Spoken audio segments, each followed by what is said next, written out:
Muy buenos días, hermanos, que Dios les bendiga a todos. Bueno, vamos a continuar con nuestro estudio de la primera carta de Juan. Recuerdan que estamos en el capítulo 2. Bueno, en esta ocasión vamos a ver desde el versículo 18 hasta el versículo 27. Hermanos, en estos pasajes el apóstol Juan está hablando de algunos puntos muy importantes. Él habla de algunos puntos que cada uno de nosotros debemos comprender. Deben de quedarnos bien claro en nuestra mente, en nuestro corazón, hermanos, para que de esta manera no seamos engañados. Y esto debe de ser algo que nosotros debemos de comprender también para poder vivir unas vidas que den gloria y den honra a nuestro Dios. Para los que les gusta anotar y que han estado llevando una secuencia desde el inicio de este estudio, yo voy a mencionar 3 puntos aquí. El primer punto que voy a mencionar es acerca de los que son creyentes en Cristo y los que son contrarios a Cristo. Y el segundo punto que yo voy a mencionar es acerca de las personas que niegan a Cristo, que niegan al Hijo y que al hacerlo están negando al Padre. Y el tercer punto que yo voy a mencionar es acerca de la verdad de Dios, de lo que Dios nos habla que es verdadero y de la falsedad, de lo que el diablo hace creer a las personas y pues que es falso, ¿verdad? Entonces, antes de desarrollar estos puntos, pues vamos a pedirle al Señor que Él nos hable para que podamos entender en esta mañana su palabra, que Él nos ayude. Padre, queremos darte gracias en esta mañana por tu palabra. Señor, queremos pedirte que por favor tú ilumines nuestra mente, nuestro corazón para poder comprender tu palabra y que al hacerlo podamos aplicarla en nuestra vida, Señor. Ayúdanos a poder vivir esas vidas de obediencia a ti, vidas, Señor, que te glorifiquen. Oramos todo esto en el nombre de Jesús. Amén. Hermanos, al principio del capítulo 2, si se dieron cuenta, Juan está hablándonos acerca de la luz de Dios, ¿verdad? Y aquí, en esta segunda parte del capítulo 2, Juan ahora nos advierte acerca de las tinieblas del enemigo. Miren, hermanos, no es suficiente que un cristiano ande en la luz. También es muy importante y es necesario que el cristiano ande en la verdad. Y Juan está recalcándonos, de hecho, el peligro de alejarnos de la verdad. ¿Se dan cuenta? Entonces yo, como cristiano, no solamente debo de preocuparme y de procurar andar en luz, pero también debo de andar en la verdad. Juan nos advierte y lo hace utilizando 2 términos. El primer término que él utiliza es los últimos tiempos. Y el segundo término que él utiliza es el anticristo. Miren, hermanos, la era de los últimos tiempos comenzó en la época de Juan, ¿verdad? Y fue creciendo en intensidad desde ese momento. De hecho, para los lectores del primer siglo, ellos estaban viviendo en los últimos tiempos. Y ahora nosotros, hermanos, ¿verdad? Estamos viviendo también en los últimos tiempos. ¿Me explico? Esta frase, este término de los últimos tiempos, es una frase, hermanos, que describe la época entre la primera y la segunda venida de Cristo. De hecho, el apóstol Pablo, al igual que Juan, él observaba las características de su época y él también hace mención de esos últimos tiempos. Y ahora nosotros, hoy en día, hermanos, vemos las mismas características de nuestra época, ¿verdad? Y tal vez para nosotros con una mayor intensidad, pero nosotros también podemos ver que estamos viviendo en los últimos tiempos, de manera que los cristianos del primer siglo y nosotros, ¿verdad? Todos hemos estado viviendo en este tiempo que se llama los últimos tiempos. ¿Se dan cuenta? De hecho, en la época de Juan, vemos también que hubo falsos maestros que ya hemos estado mencionando anteriormente, ¿verdad? Y estos falsos maestros, hermanos, con el pasar del tiempo, crecieron en número, pero también crecieron en influencia, al grado que eh, los creyentes en ese tiempo podían ser engañados. Y por eso es importante que nosotros podamos comprender estos puntos, porque si no, también nosotros mismos podemos ser engañados. Ahora, el segundo término que Juan usa en este pasaje es el término el anticristo. Y este término, el anticristo, hermanos, describe tres cosas, ¿verdad? Para los que están anotando. Lo primero que describe es un espíritu en el mundo que se opone o que niega a Cristo, ¿sí? La segunda cosa que describe es a los falsos maestros. Y la tercera cosa que describe, ¿verdad? Describe a una persona que en un futuro, cuando sea el fin de todo, esta persona va a dirigir la rebelión final del mundo en contra de Cristo, ¿sí? Ahora miren, hermanos, el espíritu del anticristo, es importante que lo podamos entender esto. El espíritu del anticristo ha estado en el mundo desde que Satanás le declaró la guerra a Dios, desde allá en Génesis 3 que leemos, ¿verdad? Desde ese tiempo, ¿verdad? Ha estado presente en el mundo el espíritu del anticristo. De hecho, el espíritu del anticristo, hermanos, está detrás de toda falsa doctrina. ¿Se dan cuenta? Está detrás de todo sustituto religioso que se interponga con las verdades que nosotros como creyentes tenemos en Cristo. ¿Me explico? Y este prefijo anti tiene en realidad un doble significado. En el original griego significa en contra de Cristo o en lugar de Cristo. ¿Se dan cuenta? Miren, hermanos, el diablo, con todo su enojo, ¿verdad? En su ira, él ha andado luchando contra Cristo y su verdad eterna. Desde allá del Génesis, desde ahí, él ha estado luchando contra Cristo y contra su verdad eterna. Y el diablo con sus falsificaciones, él está tratando de sustituir las verdades que se encuentran solamente en nuestro Señor Jesucristo. ¿Y con qué las sustituye? Pues con mentiras. Ahora, el espíritu del anticristo, hermanos, está actualmente en el mundo. Actualmente lo vemos y vamos a explicarlo un poco más. Y eventualmente, ¿verdad? Como lo dije hace un momento, va a aparecer un hombre satánico, al cual la Biblia lo llama el anticristo, ¿verdad? Y aquí hago ese énfasis con A mayúscula, ¿verdad? Porque lo que menciona Juan antes, todo lo dice con A minúscula, precisamente dando a entender esto que yo estoy explicándoles.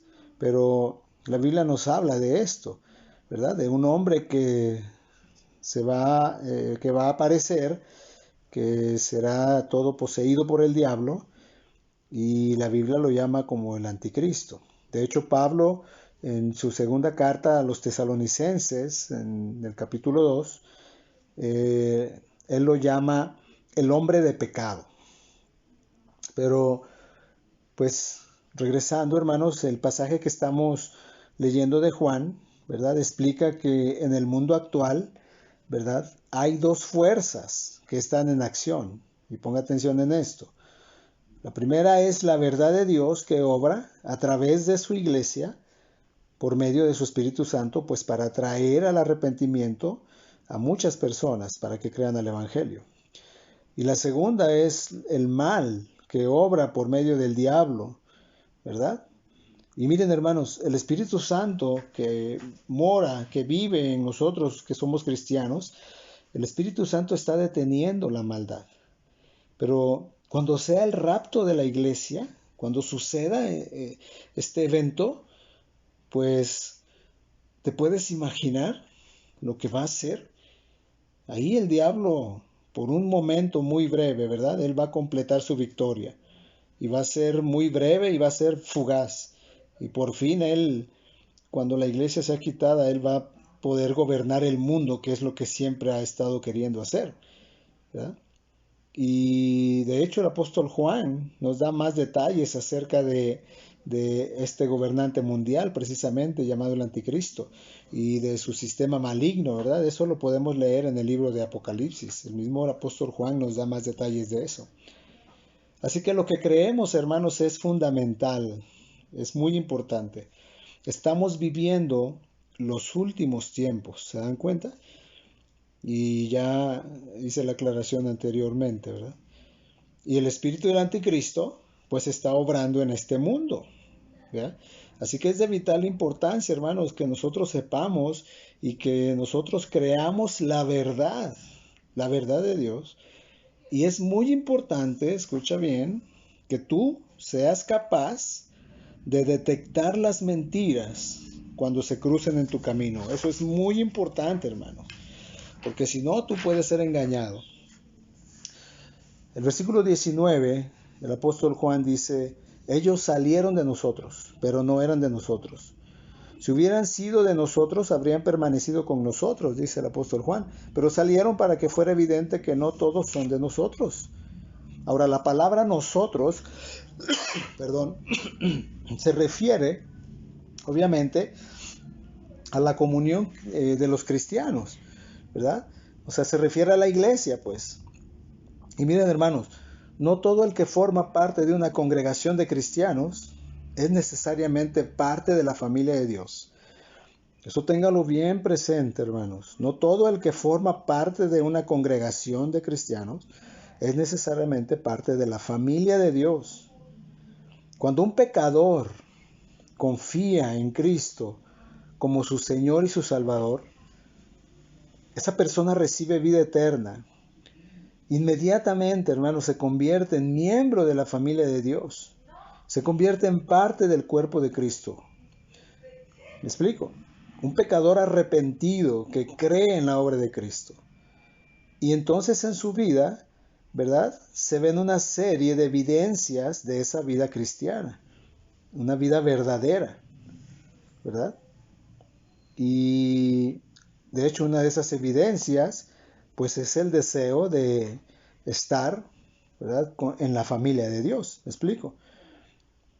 Ahora, primera de Juan, el capítulo 3, el versículo 14, el apóstol Juan precisamente menciona, dice, en esto sabemos que hemos pasado de la muerte a la vida. Y dice Juan, en que amamos a los hermanos, ¿se dan cuenta? Y luego dice, el que no ama a su hermano, aún permanece en muerte. Qué impresionante, ¿verdad, hermanos? Esa es una evidencia que nosotros queremos, tenemos el deseo de estar con la familia de Dios. ¿Se dan cuenta? Entonces, cuando las personas comparten, ¿verdad?, de la misma naturaleza divina, cuando el Espíritu Santo mora en nosotros, pues nosotros queremos tener comunión con otros cristianos. Y comunión aquí significa, como ya lo hemos mencionado en otras clases anteriormente, significa tener esa convivencia, esa koinonía, tener algo en común. Cuando las personas, hermanos, tienen o tenemos esas verdades espirituales en común, pues hay el deseo de permanecer en unidad, en familia, ¿se dan cuenta? Pero, ojo, hermanos, los creyentes falsos, ¿verdad?, los creyentes falsos no permanecen en la comunión, ¿se dan cuenta?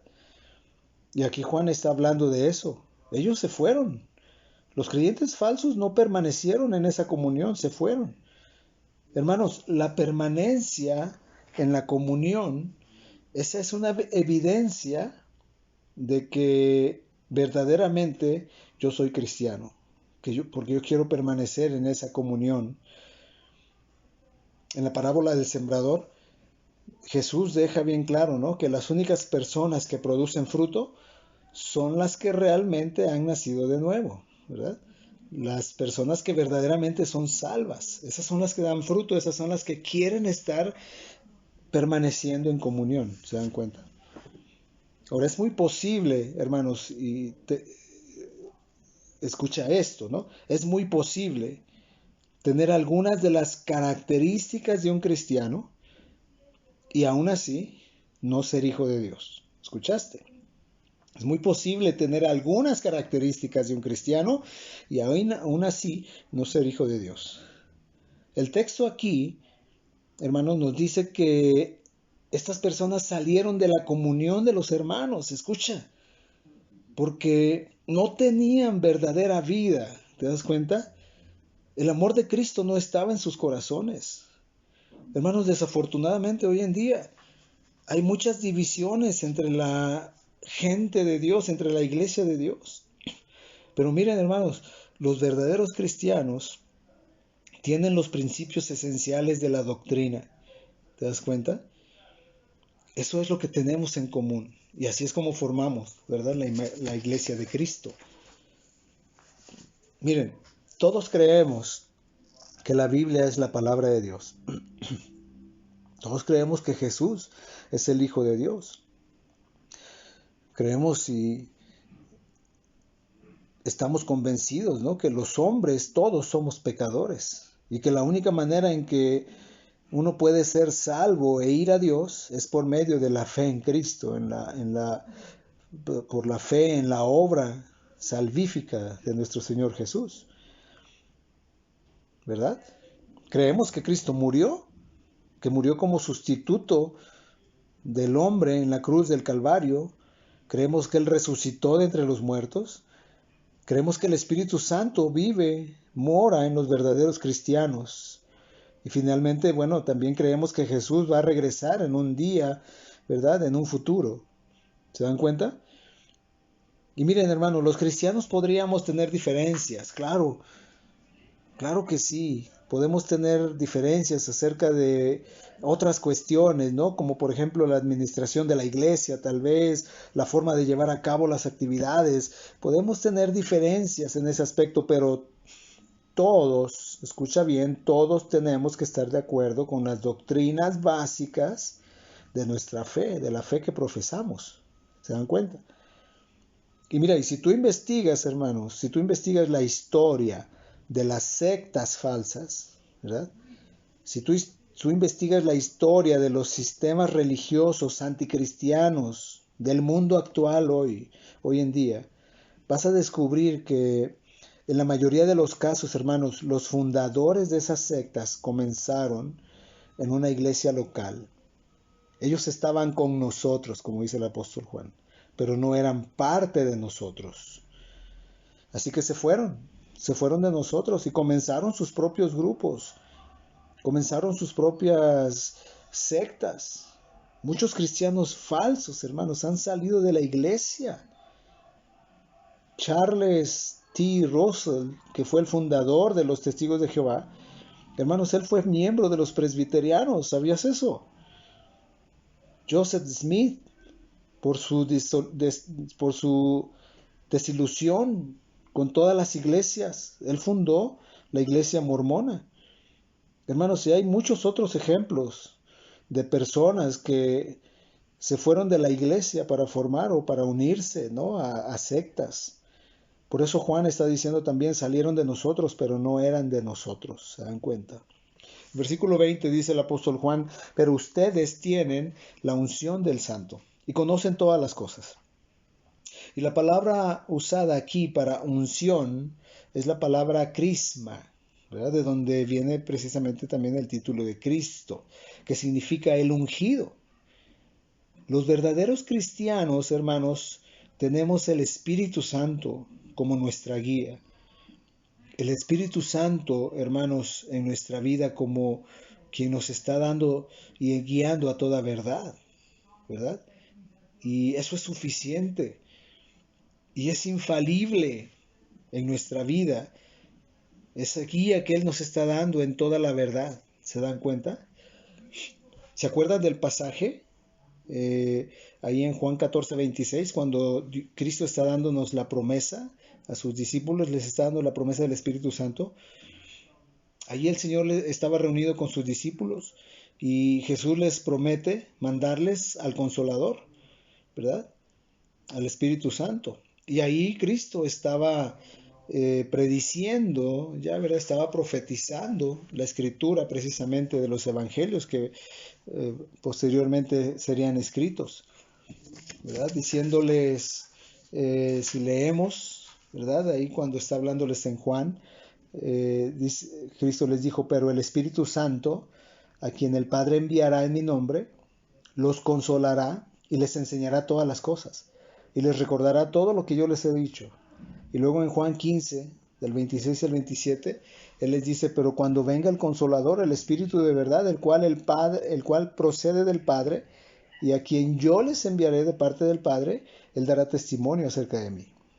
Cristo estaba mirando hacia el futuro, ¿se dan cuenta? Y luego en Juan 16:13 Él les dice, pero cuando venga el Espíritu de verdad, Él les guiará toda verdad, porque no hablará por su propia cuenta, sino que hablará todo lo que oiga y les hará saber las cosas que habrán de venir.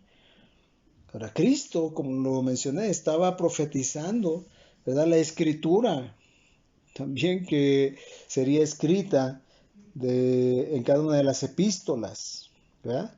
Y lo que sería escrito también en el libro de Apocalipsis, ¿se dan cuenta?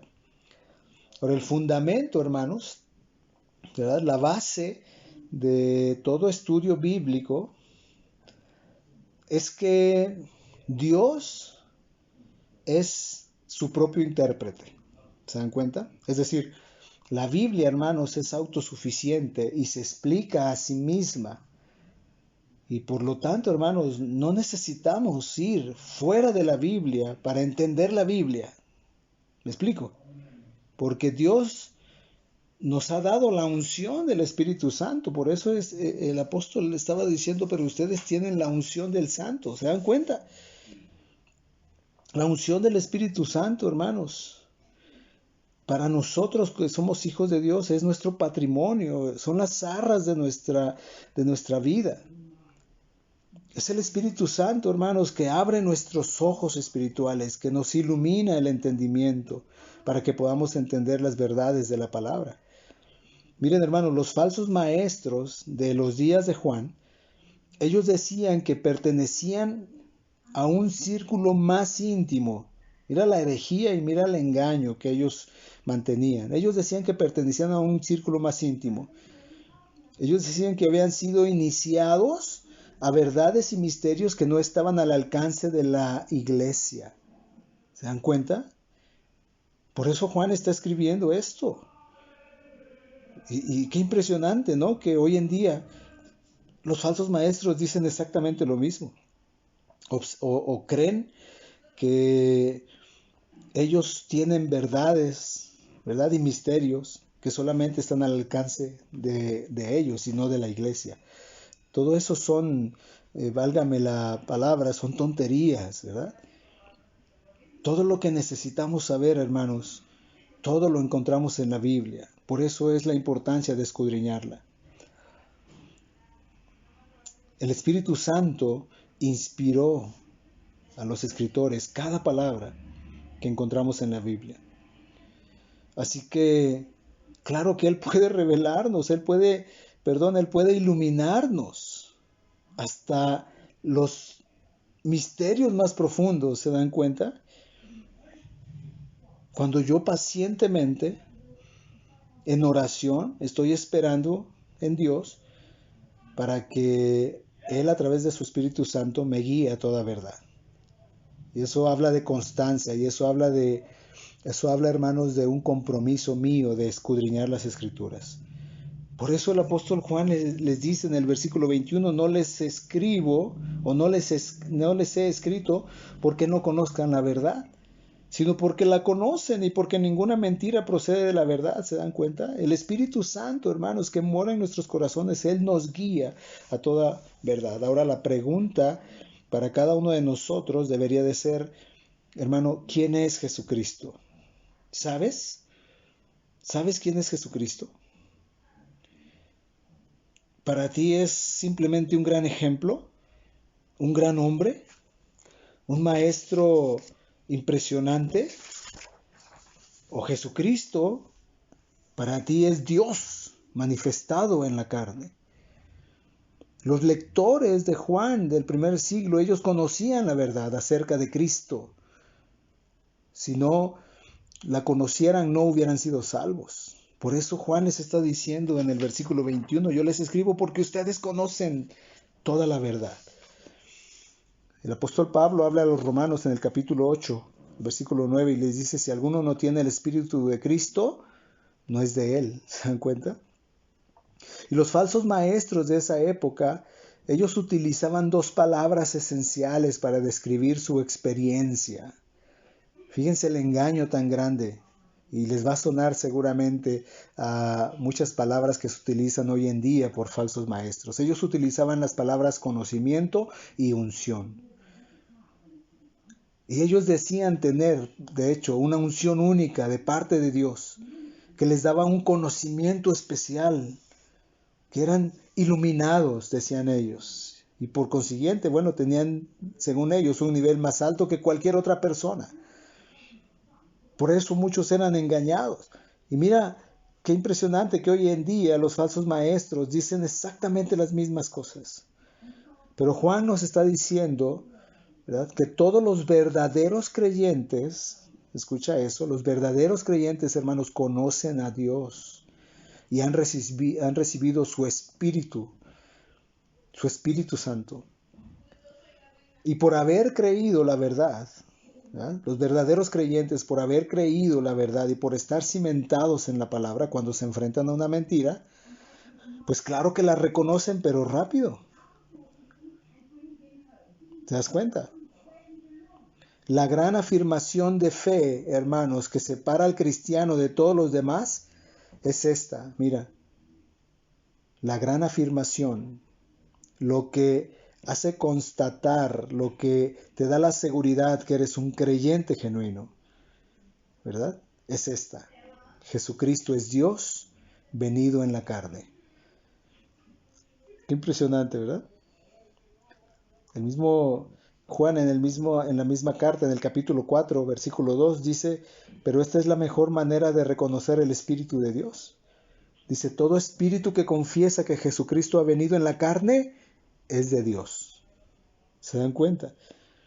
Hermanos, el hecho de confesar que Jesucristo es Dios venido en la carne, esto involucra mucho más que identificar simplemente a Cristo. Y esto es importante que lo entiendas, hermano. El hecho de confesar que Jesucristo es Dios venido en carne involucra mucho más que solamente identificar a Cristo. Porque hasta los demonios hacen eso, ¿eh?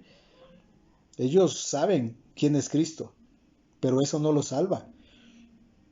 La confesión verdadera involucra fe en Cristo y en lo que Él ha hecho.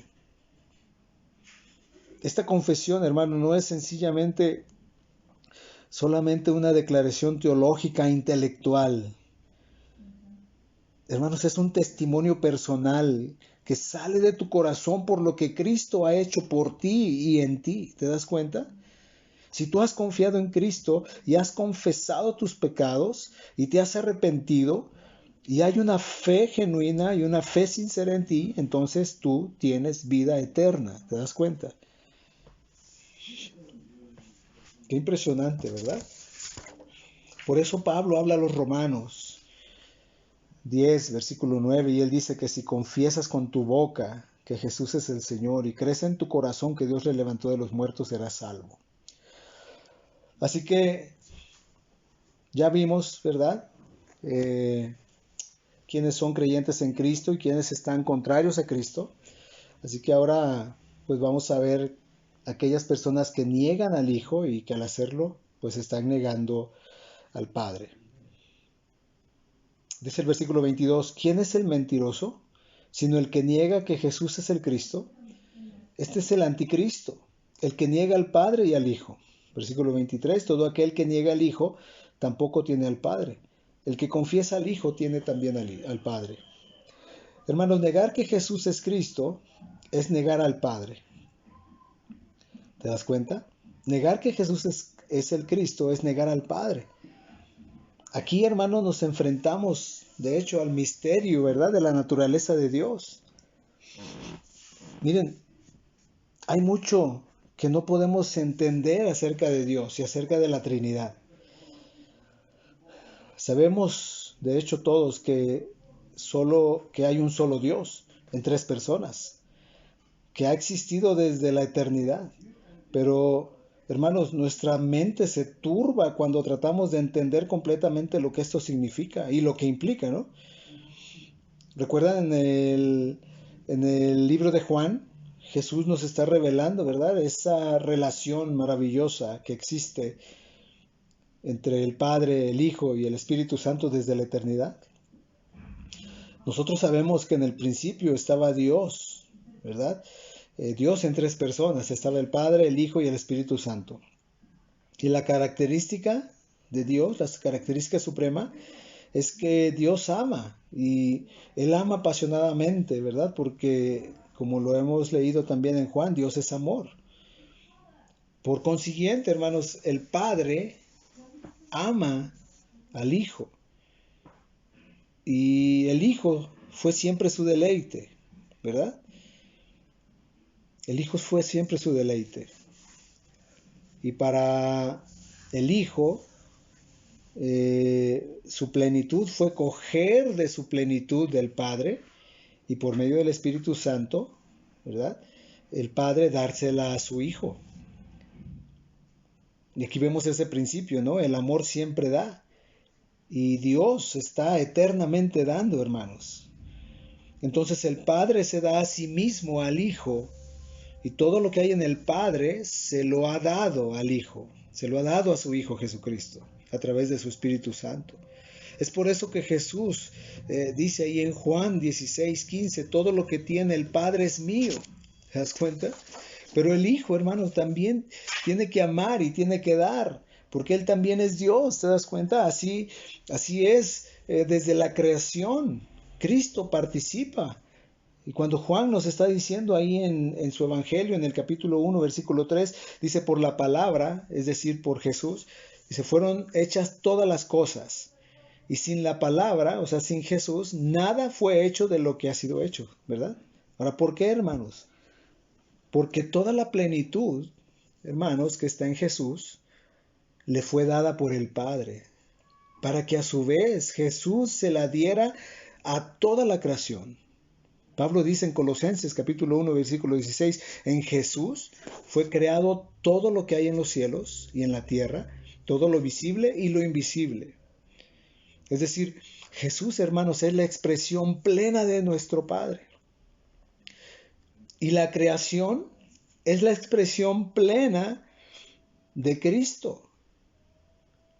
Todo lo que nosotros vemos alrededor nuestro, el universo en toda su inmensidad, en toda su majestuosidad, todo eso, hermanos, no es nada menos que una expresión de la vida de Cristo, de la vida del Hijo. Todo el propósito de la creación, hermanos, fue planeado para que el Padre tomara de su plenitud y por medio de su Espíritu se la diera al Hijo. ¿Se dan cuenta? Y a su vez, ¿verdad? En ese propósito el Hijo tomara de la plenitud que había recibido del Padre y también por medio del Espíritu Santo se la pudiera transmitir a los seres humanos para que todos los escogidos como creación pudiéramos reflejar la manifestación visible de la voluntad del Padre Celestial que se está llevando a cabo en la vida de cada creyente al andar en luz. Y por lo tanto, hermanos, todo el mundo creado, entonces, pudiera glorificar a Dios. ¿Se dan cuenta? Ese era el diseño de Dios para todo el universo. Pero este propósito fue interrumpido por la decisión deliberada de la gente de no quererse someter al Hijo y de querer ser ellos su propio Dios, de tener la creación para sus propios propósitos. Y toda esa tragedia comenzó con Adán y con Eva. Y cuando eso sucedió, hermanos, el Espíritu de Dios fue quitado del espíritu de los seres humanos. Y el hombre perdió su habilidad de amar a Dios, perdió su capacidad de conocer a Dios como Padre. Y es por eso que el diablo precisamente ataca esa verdad, desesperadamente. Él ataca la verdad de que Jesús es el Cristo. ¿Se dan cuenta? Cuando nosotros confiamos en Jesús, entonces podemos tener esa relación que Dios quiere para sus hijos. Y podemos tener entonces la gloria de conocer a nuestro Padre y su gran amor. Ahora, los falsos maestros muchas veces nos dicen, no, pero nosotros adoramos al Padre. Nosotros creemos en Dios Padre, pero no estamos de acuerdo en cuanto a Jesucristo. Falsos maestros, líderes de sectas, ¿verdad? Como los testigos, precisamente. Ellos dicen eso, adoramos y creemos en Dios Padre, pero no estamos de acuerdo en cuanto a Jesucristo. Pero estamos leyendo, hermanos, que negar al Hijo significa negar también al Padre. No puedes separar al Padre del Hijo, ni al Padre, ¿no? Y al Hijo del Espíritu Santo. Porque los tres son uno solo, son Dios. Jesús dice en Juan 10:30, el Padre y yo somos unos. Hermanos, los verdaderos cristianos honran a los tres, al Padre, al Hijo y al Espíritu Santo. Por eso Juan 5:23 dice, el que no honra al Hijo no honra al Padre, que lo envió. Si tú dices que adoras a Dios, pero no adoras a Jesucristo, hermano, no estás adorando como un verdadero cristiano. Y por último, hermanos, ¿verdad? Vamos a ver la verdad de Dios, lo que Él nos dice que es verdadero, y la mentira, lo que el enemigo hace creer a las personas que es falso. Versículo 24 dice que permanezcan ustedes lo que han oído desde el principio, dice Juan. Sí, lo que han oído desde el principio. Si permanece en ustedes, también ustedes permanecen en el Hijo y en el Padre.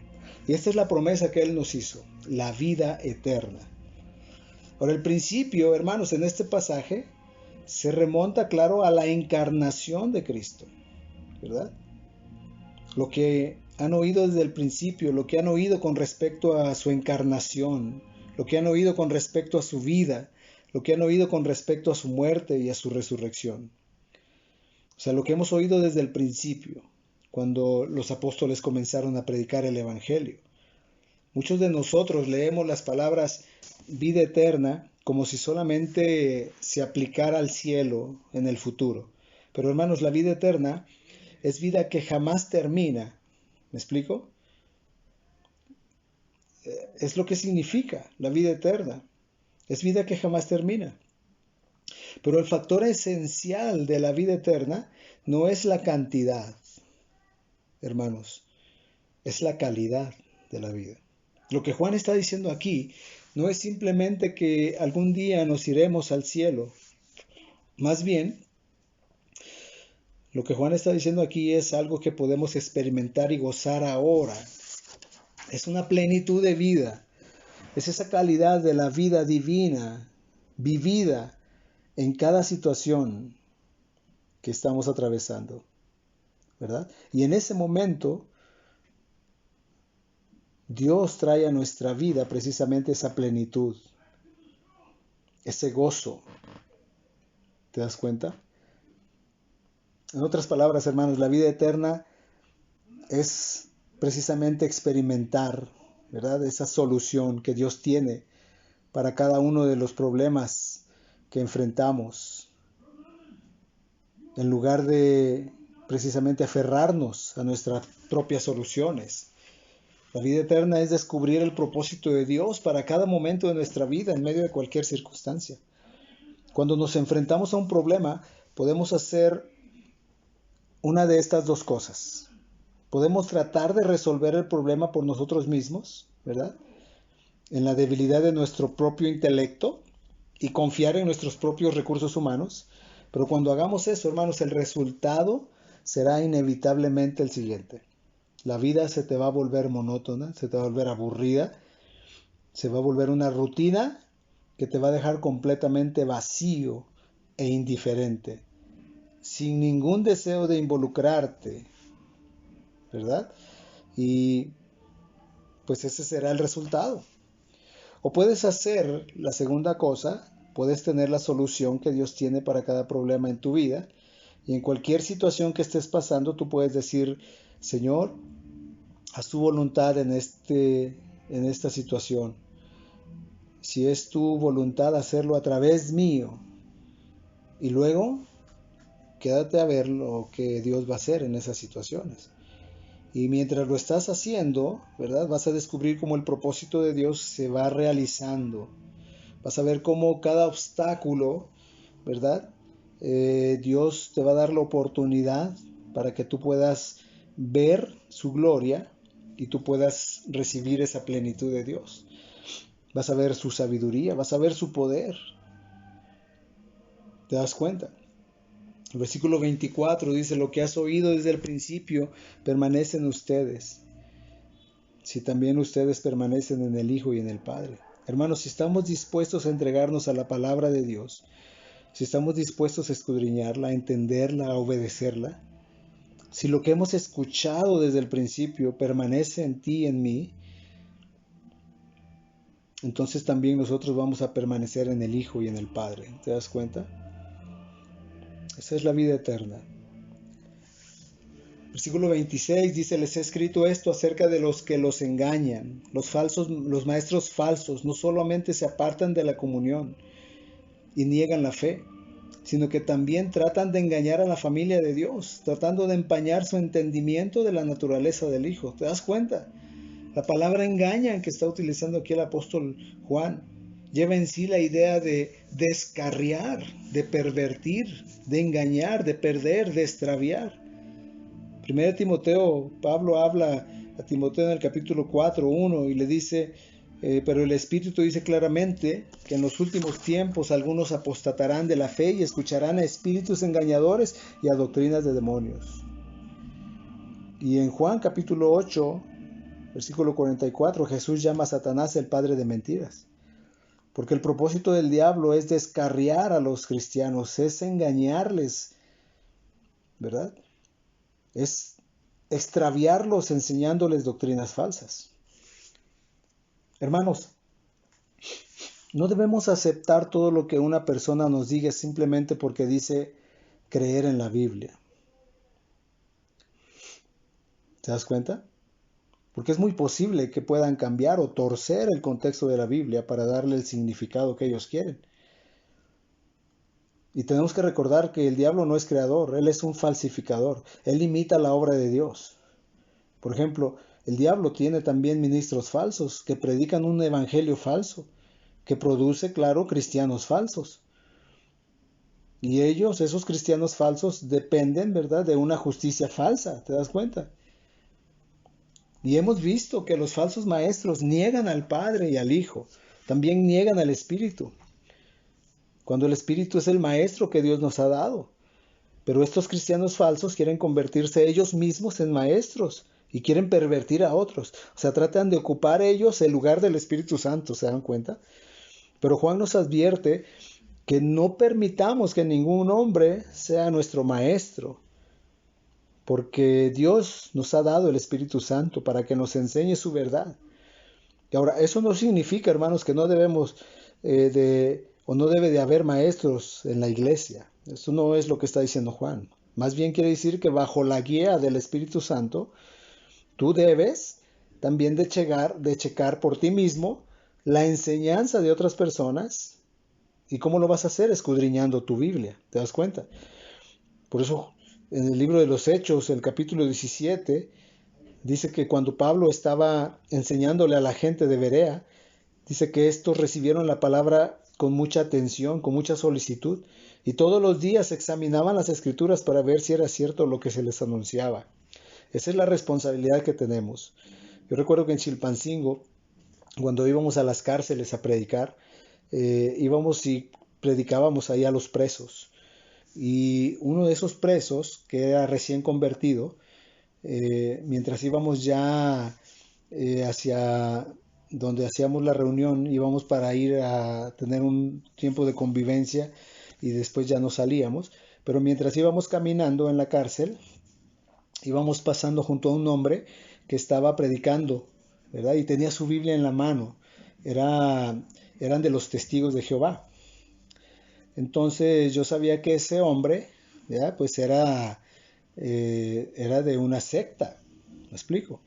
Sin embargo, pues lo único que este preso recién convertido veía, pues era la Biblia que este hombre tenía. Así que este preso, pues recién convertido, se detuvo para escuchar el mensaje, ¿ya? Y cuando yo lo vi que se paró, pues yo pensé, uy, pues ojalá y no se vaya a confundir con esto. Y pues yo lo único que hice fue ponerme a orar por él, ¿no? Y después de unos minutos ya este preso se alejó de ese grupito que estaban escuchando y se fue a reunir ahí con nosotros donde estábamos conviviendo. Entonces yo le pregunté, oye, ¿qué te pareció el predicador? Y el preso me dijo, bueno, durante el tiempo que él estaba hablando, había algo en mi corazón que me decía una y otra vez, mentiroso, eso no es verdad, eso es mentira. Y bueno, nosotros entendemos, hermanos, ese algo en su corazón era realmente alguien. Era un recién convertido genuino, ¿verdad? Que tenía el Espíritu Santo. Ese alguien era el Espíritu Santo de Dios. Porque el Espíritu Santo, hermano, nos guía a la verdad y nos ayuda a reconocer el error cuando estamos con esa hambre genuina de Dios y cuando estamos escudriñando su palabra. El Espíritu Santo nos ayuda a reconocer el error, ¿verdad? El versículo 27 dice, pero la unción que nosotros recibieron, o que ustedes recibieron de él, permanece en ustedes. Y no tienen necesidad, dice el apóstol Juan, de que nadie les enseñe. Así como la unción misma les enseña todas las cosas, y es verdadera y no es mentira, según ella les ha enseñado, permanezcan en él. Hermanos, ¿por qué es que algunos cristianos se engañan a sí mismos, creyendo en enseñanzas falsas? ¿Se han hecho esa pregunta? ¿Saben cuál es la respuesta? Porque no están permaneciendo en el Espíritu de Cristo. Miren, yo he escuchado a gente decir, bueno, si no necesitamos que ningún hombre nos enseñe, entonces no necesitamos ir a ningún estudio bíblico. ¿Ah? Pero hermanos, no es lo que el apóstol Juan estaba diciendo. El énfasis en este versículo está en las palabras permanezcan en él, tal y como él les ha enseñado. Mira, hermano, lo que el Espíritu Santo te muestra a ti, no necesariamente se lo muestra a otra persona. Por ejemplo, ¿recuerdan después de su resurrección, Jesús le dice a Pedro en Juan 21, ¿verdad? Pedro, apacienta mis ovejas. Cristo se lo dice a él. Pero después, que ya ha pasado un poco más de tiempo, mientras están en una plática, ¿verdad? Pedro se voltea con Jesús y él ve a Juan y le pregunta a Jesús, oye, ¿y este? Y Jesús le dice, ¿y a ti qué, Pedro? Tú sígueme. Lo que yo le digo a este hombre que haga es para él, ¿verdad? El que lo pueda entender y hacerlo. Y lo que yo te diga a ti que hagas, eso lo tienes tú que hacer y entender. Entonces, yo debo de recordar, hermanos, que Dios habla a través de otra gente. Cuando alguien viene y te dice que solamente a través de él Dios es que va a hablar, cuidado. Tú tienes que reconocer, Dios habla a través de otra gente, al igual que a través nuestro, ¿verdad? Pero al final de cuentas, todos estamos, ¿verdad? Parados o cimentados en lo que el Señor nos ha dicho. Esa es la razón por la cual hizo posible, ¿no?, que Martín Lutero se mantuviera firme ante el emperador y ante todos los dignatarios de Estado de la Iglesia reunidos en oposición a él. Y Lutero se mantenía en decir, no puedo hacer otra cosa, esta es mi postura, que Dios me ayude.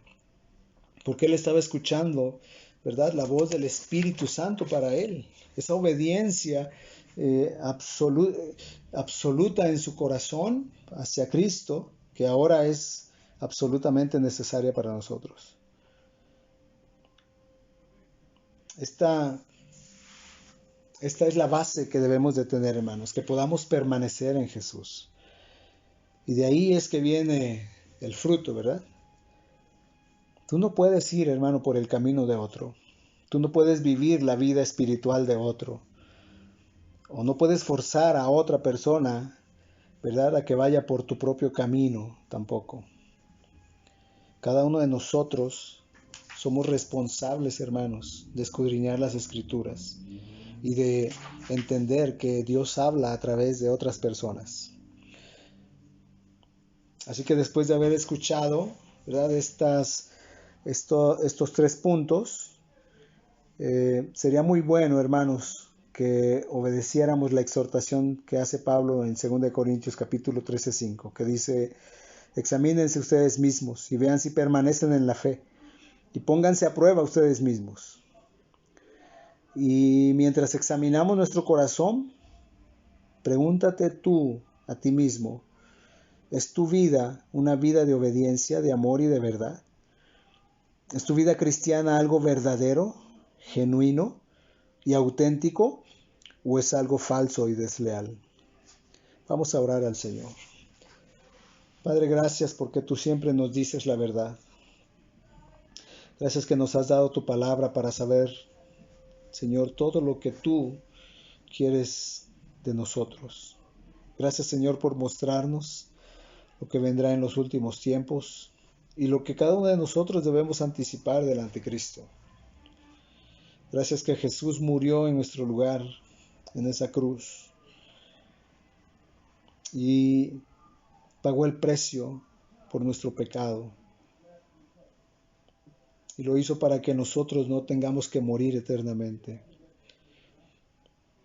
Padre, gracias que Jesús, tu Hijo amado, vino a ser nuestro sacrificio para reconciliarnos contigo, para darnos salvación y para darnos vida eterna. Queremos estar rendidos completamente a ti, Señor. Queremos ser guiados por tu Espíritu Santo. Padre, gracias que ahora te podemos conocer y te podemos amar y obedecer. Gracias que tú haces morada en nosotros. Y nuestro Señor y Salvador Jesucristo hace morada en nosotros también. Te honramos a ti, Padre Celestial. Honramos al Hijo, nuestro Salvador. Honramos al Espíritu Santo que nos guía a toda verdad. Gracias por mostrarnos lo que es verdadero, lo que es falso, y por dar guía y dirección a nuestros pasos. Oramos todo esto en el nombre de Jesús. Amén. Que Dios les bendiga, hermanos.